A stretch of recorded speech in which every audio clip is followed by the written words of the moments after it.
प्रिय श्रद्धालुओं, जय श्री कृष्णा, जय श्री राम, जय श्री राधे राधे, जय श्री महाकाल। इस प्रवचन में आपको श्रवण कराएंगे दुविध बानर के वध की कथा।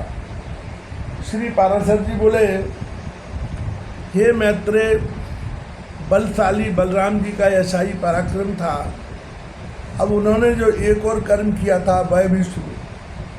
दुविध नामक एक महावीरशाली बानर श्रेष्ठ देवविरोधी दैत्यराज नरकासुर का पुत्र था। भगवान कृष्ण ने देवराज इंद्र की प्रेरणा से नरकासुर का वध किया था। इसलिए वीर बानर दुविध ने देशवासियों से बैर ठाना। उसने निश्चय किया कि मैं मृत्यलोक का क्षय कर दूंगा और इस प्रकार यज्ञ यागादि का उच्छेद करके संपूर्ण देवताओं से इसका बदला चुका लूँगा। तब से वह अज्ञान मोहित होकर यज्ञों को विध्वंस करने लगा और साधु मर्यादा को मिटाने तथा देहधारी जीवों को नष्ट करने लगा। वह वन, देश, पुर और भिन्न भिन्न ग्रामों को जला देता तथा कभी पर्वत गिराकर ग्रामाधिकों को चूर्ण कर डालता, कभी पहाड़ों की चट्टान उखाड़कर समुद्र के जल में छोड़ देता और फिर कभी समुद्र में घुसकर उसे क्षुभित कर देता।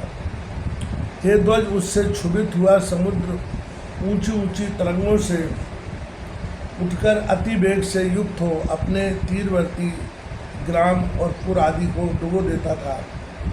वह कामरूपी बानर महान रूप धारण कर लौटने लगता था और अपने लुंठन के संघर्ष से संपूर्ण धान्यों खेतों को कुचल डालता था।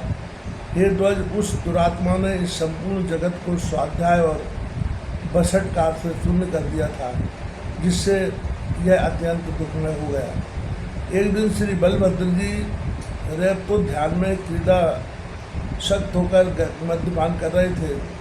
साथ ही महाभागा रेवती तथा अन्य सुंदर रमणियाँ भी थी। उस समय यदुश्रेष्ठ श्री बलराम जी मंदराचल पर्वत पर कुबेर के समान रैवत तक स्वयं रमण कर रहे थे। इसी समय वहाँ दुविध बानर आया और श्री हलधर के हल और मूसल लेकर उनके सामने ही उनकी नकल करने लगा। वह दुरात्मा बानर उन स्त्रियों की ओर देख देख कर हंसने लगा और उसने मदरा से भरे हुए घड़े फोड़कर फेंक दिए। तब श्री हलधर ने क्रुद्ध होकर उसे धमकाया। यद्यपि वह उनकी अवज्ञा करके किलकारी मारने लगा। तदनंतर श्री बलराम जी